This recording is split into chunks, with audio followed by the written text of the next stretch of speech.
Representantes de bancos brasileiros estão relatando, claro, ou relataram, né, algumas preocupações sobre como o Desenrola 2 ia começar do ponto de vista operacional, do anúncio do governo e do dia seguinte das pessoas irem aos seus bancos, que essa é uma mudança importante do Desenrola 2 na comparação com o primeiro programa, que no primeiro programa o governo criou um portal, um sistema, você tinha que ter uma conta no GovBR, agora não, agora cada um dos endividados vai procurar a sua instituição financeira e vai fazer a sua negociação com um sistema em que os bancos vão conversar, por exemplo, com o Fundo de Garantia, vão conversar com o Fundo Garantidor das operações com recursos do Tesouro Nacional para a garantia das operações. Tem uma outra dinâmica aí que, portanto, exige uma outra operação do sistema financeiro, do sistema bancário, para colocar o Desenrola de pé. Nós vamos tratar sobre esse e outros assuntos nessa entrevista exclusiva em que recebemos aqui no Hora H o presidente da FEBRABAN, a Federação Brasileira dos Bancos, Isaac Sidney. Isaac, é um prazer recebê-lo aqui, bem-vindo. Muito obrigado, Thaís, muito obrigado, Fernando, pela oportunidade. Que bom, obrigada. Fernando Nakagawa segue aqui e me acompanha. Isaac, acho que essa é a pergunta para a gente começar, né? Os bancos estão prontos? Hoje, mais cedo, você disse que, olha, encontramos uma ou outra intercorrência. Agora há pouco a FEBRABAN solta uma nota também explicando o que teria sido essa intercorrência, mas está tudo funcionando? O Desenrola vai operar normalmente? Nós estamos seguindo um cronograma que foi planejado. A FEBRABAN e outras entidades que representam o setor bancário, o setor financeiro, estão há quase 45 dias conversando com o Ministério da Fazenda, portanto com o governo. Nós fomos demandados a poder contribuir com a elaboração do desenho de um programa. Nós iniciamos discutindo as condições financeiras relacionadas com faixas de descontos, com a elegibilidade da dívida, tempo mínimo de dívida, tempo máximo, prazo para pagamento, também número de parcelas e teto de juros. Isso demandou discussões que acabaram envolvendo toda a indústria financeira, são várias instituições representadas, a FEBRABAN é uma entidade que congrega 115 bancos, a maior parte dos grandes bancos de varejo ofertam as linhas de crédito elegíveis, nós tivemos, portanto, a necessidade de, primeiramente, fazer esse desenho. Fizemos um consenso. Os presidentes dos maiores bancos se envolveram diretamente também nessa discussão, com o ministro Dario Duiga, que nos chamou para poder contribuir. E feito esse desenho, nós então partimos para a operacionalização. No final de semana agora, último, os bancos fizeram testes para se conectar à infraestrutura do FGO, que é o fundo garantidor dessas operações. Esses testes foram, em sua maioria, bem-sucedidos, algumas intercorrências de conexão, porque os testes foram feitos na plataforma do Desenrola 1.0, que é a base para a plataforma do Desenrola 2.0, como a imprensa, inclusive, vem chamando o novo Desenrola Brasil. Portanto, estamos já prontos para conectarmos e hoje mesmo os bancos já deram início a essa renegociação. E esse início se deu com oferta do programa, algumas instituições financeiras fizeram essa oferta para seus clientes e outras instituições estão coletando informações dos seus clientes que têm interesse. O que eu posso lhes dizer é que nós estamos praticamente com o mapeamento concluído para identificarmos e não deixarmos nenhum cliente elegível de fora. Naka, só um segundinho, só para eu pegar, só para você nos passar aqui uma informação, Isaac, importante, qual é a expectativa dos bancos para a quantidade de gente que vai acessar esse programa? Olha, o mapeamento identificou algo como 27, 28 milhões de clientes elegíveis, que são aqueles que têm uma faixa de renda de até 5 salários mínimos. Não só os bancos, as instituições financeiras precisam demonstrar que esse cliente tem essa renda, como também o cliente vai precisar fazer essa demonstração. O importante é que o elegível é aquele que tem uma renda de até 5 salários mínimos. E as dívidas elegíveis são aquelas de cartão de crédito, rotativo e parcelado com juros, de cheque especial e o que nós chamamos de CDC, que é o crédito direto ao consumidor. Dívidas que têm mínimo de atraso de 91 dias até o máximo de 2 anos, 720 dias. Presidente, desse universo de 20, quase 30 milhões de CPFs elegíveis que podem acessar essa iniciativa, quantos são reinadimplentes? Quantos estiveram na primeira edição do Desenrola? Olha, não temos esse levantamento preciso, tá? O primeiro Desenrola, ele foi muito mais abrangente. Ele ultrapassou as dívidas chamadas bancárias e financeiras. Vocês devem lembrar, Fernando, que o Desenrola 1, ele alcançou dívidas do varejo, dívidas de serviço, portanto, com outros prestadores de serviço, como, por exemplo, operadoras de telefonia, prestadores de serviço de luz, de água, de gás, o varejo, o comércio. Então, portanto, muito mais abrangente e dívidas que ultrapassavam os 2 anos de limite máximo agora dessa segunda versão do Desenrola. O que importa é que nós estamos agora focados em identificar quais são essas famílias que atendem os critérios de elegibilidade de até 5 salários mínimos.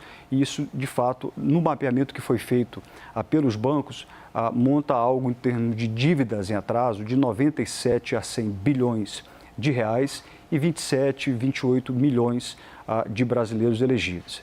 Nós vamos fazer uma força-tarefa, nós temos 90 dias, portanto, o programa não começa e termina hoje. Ele começou hoje. Eu há pouco mencionei que algumas instituições financeiras já estão ofertando o programa, outras estão, a partir do mapeamento que fizeram, coletando os pedidos e os interesses dos clientes. As próprias instituições estão indo aos clientes porque têm as suas bases de dados, portanto, conseguem fazer esse contato. E como a Thaís mencionou há pouco, essa é a vantagem, ou uma das vantagens, que é a simplificação desse processo. Cada instituição financeira conhece o seu cliente, sabe o risco de crédito, o seu potencial de pagamento, a sua capacidade de pagamento e vai ofertar, portanto, esse programa, fazendo com que de forma mais rápida esse programa ganhe tração. Aqui não é uma corrida de 100 metros, é uma maratona importante, todos nós estamos organizados para isso. Houve envolvimento de 5 entidades que representam a indústria financeira, a indústria bancária, a Febraban é uma delas, e, portanto, temos um engajamento, um compromisso de fazer com que, no prazo de adesão de 90 dias, e detalhe, esse prazo ainda pode ser prorrogado pelo Ministério da Fazenda para aquelas instituições financeiras que tiverem o melhor desempenho. Então, aqui nós temos como objetivo, de fato, uma competição entre as instituições financeiras, porque a garantia tem recursos que são limitados. Então, aquelas instituições financeiras que procuraram os seus clientes, que começarem a fazer um processo de renegociação, vão ter acesso mais rapidamente e mais garantido ao fundo garantidor. Isaac, tem uma discussão de fundo aí que tem um caráter que esbarra também na discussão política, eleitoral, enfim, que é a pressa de colocar esse programa na praça e uma crítica, ou mais do que acho que menos do que uma crítica, mais uma preocupação de, mais uma vez, a gente não estar lidando com questões estruturais do mercado de crédito em geral, que acho que são muitas variáveis envolvidas aí nesse problema estrutural e que é apenas um adiamento, um respiro, para usar o termo do presidente, que o próprio presidente Lula usou no lançamento do programa, um respiro para logo depois essa bola de neve voltar a crescer. É assim que vocês veem? Olha, a motivação que nos levou a aderir e a contribuir para o desenho desse programa não é uma motivação política, não é uma motivação eleitoral. Se porventura há essa motivação por quem quer que seja, ela não nos atingiu. Nós estamos imbuídos com outro propósito. Existe uma situação que ela é conjuntural, sobretudo em relação à baixa renda. Portanto, o problema está localizado na população que acessou essas linhas de crédito mais caras, emergenciais, é um público que não tem garantias para ofertar, que tem um poder aquisitivo menor e acabou aderindo e acabou, na verdade, tomando linhas mais caras, como o rotativo do cartão de crédito, o cheque especial e o crédito direto ao consumidor. Nós temos todo o interesse, como sempre fizemos. Independentemente de programa governamental, os bancos sempre fazem mutirões para que possamos, então, fazer um pouco essa limpeza das dívidas nos balanços dos bancos, no orçamento das famílias. Foi isso que nos motivou. Nós temos 100 bilhões de reais inadimplidos, portanto, em atraso no cheque especial, no cartão e no crédito direto ao consumidor, que não tem garantia, é o CDC não consignado. E, portanto, o que nos motiva é dar um alívio financeiro mais imediato para essas famílias que estão com dívidas insustentáveis. Não adianta os bancos ficarem com seus balanços com essas dívidas em volumes elevados, isso gera muita provisão, acaba também consumindo capital, faz com que o spread fique mais caro e nós estamos diante de uma oportunidade importante. o Estado está permitindo e criando um programa e está suportando parte do risco de crédito. E aqui, digamos, é a essência desse programa. O que mais impacta nessas linhas é o risco de crédito do tomador. É um risco muito alto, ele acaba inadimplindo de forma recorrente, os juros são elevados porque é uma dívida, é um crédito sem garantia, e, portanto, é emergencial.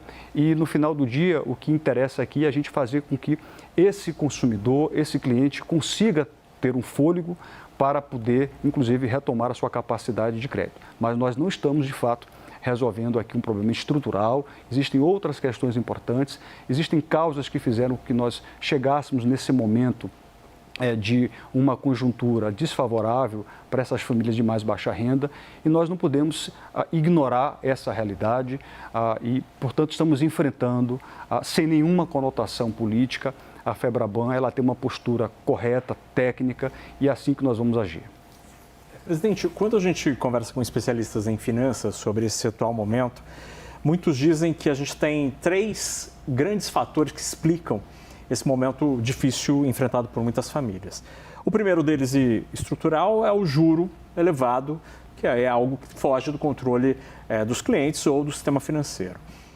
Um segundo fator é o da oferta, que haveria uma super oferta de crédito às famílias, especialmente no pós-pandemia, especialmente pelas fintechs, pelas instituições tecnológicas. E a outra ponta, o terceiro fator, seria o dreno gerado pelas bets, pelas plataformas de apostas esportivas que estariam sugando uma parte do orçamento. O senhor entende que é preciso fazer um meia-culpa, uma reflexão sobre a oferta de crédito? Existe uma oferta exagerada de crédito hoje às famílias brasileiras? Eu vou começar por esse ponto, porque ele atinge diretamente o setor que eu represento. A gente encontra alguns ciclos de crescimento do crédito no Brasil. Do Plano Real para cá, nós tivemos, de fato, uma expansão muito grande na proporção do PIB. O estoque de crédito representava 25% do PIB e hoje representa 55%. É claro que se nós tivermos aí uma expansão muito grande na proporção do PIB, nós também teríamos, como consequência, um endividamento maior das famílias. Endividamento é bem diferente de inadimplência e de atraso. E a gente precisa entender de qual endividamento estamos falando. É o financiamento imobiliário? É o crédito consignado, que não é o cartão que há pouco você mencionava? É o financiamento de veículo, que são linhas voltadas para o consumo de bens duráveis, ou linhas que têm, de fato, prazos mais longos? Deixa eu te dar um dado importante, e eu não vou fugir da sua pergunta. 80,4% do endividamento das famílias é o que nós chamamos de um endividamento sustentável. 80% tem a ver com linha de financiamento de crédito imobiliário, financiamento de veículo, crédito consignado, empréstimo consignado e parcelado sem juros, 80%. 17% são as linhas mais caras. O que significa isso em números, tá? 4,5 trilhões de reais é o total do saldo do crédito para todas as famílias, 4,5 trilhões. 600 bilhões de reais é o saldo das linhas mais caras, portanto 600 contra 4,5 tri. E 100 bilhões de reais é o valor, é o montante da inadimplência. Portanto, dá para a gente identificar por aí que é um problema localizado. Porém, voltando à sua pergunta sobre a oferta, nós precisamos admitir, setor bancário, setor financeiro, que é o setor não bancário, que houve um choque de oferta. Agora é importante entender um pouco essas razões e eu vou me deter só mais um pouco nessa resposta. Você mencionou as fintechs, as instituições de pagamentos. Houve uma opção correta, legítima, do Banco Central em abrir a indústria para fomentar a competição, para fomentar a maior eficiência no setor financeiro e setor bancário. E nós tivemos, de fato, uma explosão de instituições financeiras que chegaram no mercado de crédito e, sobretudo, as instituições financeiras que se especializaram num modelo de negócio voltado para crédito pessoal para famílias de baixa renda. Então, houve sim um choque de oferta, o setor bancário também contribuiu para esse choque de oferta, basta a gente ver a quantidade de cartões de crédito que as famílias hoje têm na comparação com momentos anteriores e, portanto, do ponto de vista estrutural, esse choque de oferta, sim, contribuiu para o endividamento de pior qualidade em linhas de crédito pessoal, sem garantias, mais caras e emergencial. Mas nós não temos apenas esse fator. Você mencionou taxas de juros do ponto de vista estrutural, aqui não estou me referindo à Selic propriamente dita, não é? E, portanto, também é um dos fatores. Agora, do ponto de vista conjuntural, se a gente olhar para o período mais recente, a capacidade de pagamento, de renda das famílias melhorou, com o mercado de trabalho aquecido, e aqui não é um fator negativo, né? Os baixos índices de desemprego são muito bem-vindos, tomara que nós continuemos com patamares baixos de desemprego. Por outro lado, a gente tem como consequência o aumento da renda, o aumento da capacidade de pagamento. Isso faz com que as pessoas se sintam em melhores condições de tomar crédito, sobretudo crédito para o consumo. Então, também um dos fatores. O outro fator que eu queria aqui mencionar é a bancarização e a digitalização dos serviços financeiros. Isso facilitou o acesso das pessoas a serviços e produtos de crédito. O Pix, por exemplo, bancarizou milhões de pessoas. Aqui nenhum ponto negativo em relação ao Pix, é que a gente precisa analisar o conjunto dos fatores que fizeram com que as pessoas passassem a ter acesso mais facilitado. Isso é bom por um lado, competição e eficiência. Por outro lado, a gente teve uma explosão e está na hora de nós conseguirmos cortar um pouco aí, fechar essa torneira. Isaac, a gente já caminha aqui para o finalzinho da entrevista, mas eu quero lhe perguntar, então, qual é a próxima agenda? A agenda que não vai concorrer com as eleições, a agenda que não vai concorrer com o imediatismo da política da campanha eleitoral e que não vai nos levar a enfrentar um risco moral presente no Desenrola, que é de qualquer governante, aberto o precedente da política pública, querer acessar a mesma solução, que é uma solução de caráter imediatista. Qual é a agenda dos bancos e que você representa para evitar esse vício da solução que não é fácil, é complexa, mas dessa solução de caráter mais imediatista e mais ligada a fatores políticos do que estruturais? São alguns fatores que integrariam, algumas pautas que integrariam essa agenda. Eu vou citar 2, 3 exemplos, né? Nós temos uma recuperação de crédito no Brasil muito baixa. Há 3, 4 anos, o Congresso aprovou uma lei chamada Marco Legal de Garantias, que, por exemplo, permite a retomada extrajudicial de veículo de um carro financiado quando ele não é pago. Esta lei está há 3 anos sendo julgada porque houve a ação buscando declarar sua inconstitucionalidade. Se ela tivesse em vigor, nós poderíamos estar com passos mais significativos na recuperação de crédito, por exemplo, de financiamento de veículo. Não é um exemplo pontual, o saldo da carteira de financiamento de veículo é de R$500 bilhão. Então, 500 bilhões de reais, nós poderíamos estar recuperando esse crédito de forma muito mais célere se nós não precisássemos entrar na justiça para ter uma liminar de busca e apreensão. Para lhe dar um exemplo, então, o Brasil ainda é, numa comparação internacional, eu diria, o lugar que menos recupera crédito no mundo, que mais tempo demora para recuperar crédito e mais custo tem para recuperar crédito. E recuperação de crédito é algo fundamental, porque tem a ver com o risco de crédito, com o custo do crédito, e quando há um desequilíbrio entre custo e risco, fica disfuncional e acaba que, na verdade, os juros aumentam. Então, a recuperação de crédito seria fundamental. Outro fator que contribuiria diminuir a cunha fiscal que incide na receita com intermediação financeira. Aí nós vamos entrar num outro cenário muito mais desafiador por conta da arrecadação. Mas o Brasil é uma das poucas economias do mundo em que há tributação da receita com intermediação financeira. Isso também pesa bastante, os custos administrativos, compulsório, por exemplo, que os bancos até hoje recolhem ao Banco Central. Então, o compulsório traz um ônus significativo do ponto de vista do custo de captação. Isso rapidamente, só para não perder essa coisa, a gente já tem que encerrar, mas eu vou lhe pedir para ser mais breve. Você vê espaço para essa agenda avançar? Ela já está mapeada, pelo que você disse aqui, mas há espaço político para o avanço dela, Isaac, rapidamente? No momento, não. Mas essa é uma agenda que precisa ser encarada por qualquer governo, mas nós estamos no final de um governo e também de uma legislatura do Congresso Nacional. Não imagino que o governo e o Congresso tenham condições de enfrentar uma pauta, mas se pudessem fazer, 2027 já está aí, né, também, então é uma agenda para o ano que vem. Precisa ser. E nós vamos insistir porque essa é uma agenda estrutural e recorrente da Febraban. E, presidente, o BRB é um risco sistêmico? Olha, esse é um outro tema, mas eu não enxergo que a gente esteja diante de um risco sistêmico. Essa é uma matéria própria do Banco Central, talvez não conviesse que eu pudesse me debruçar sobre ela. Tenho uma convicção que o Banco Central vai encontrar, juntamente com o GDF, que é o acionista controlador do BRB, a solução adequada.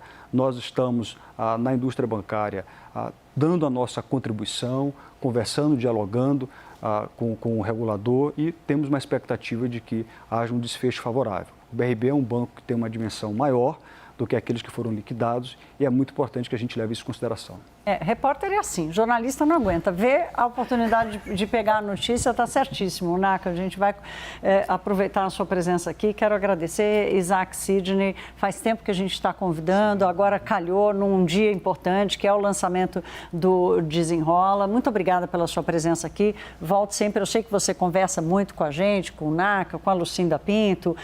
Te agradeço por essa atenção ao Hora H. Muito obrigado.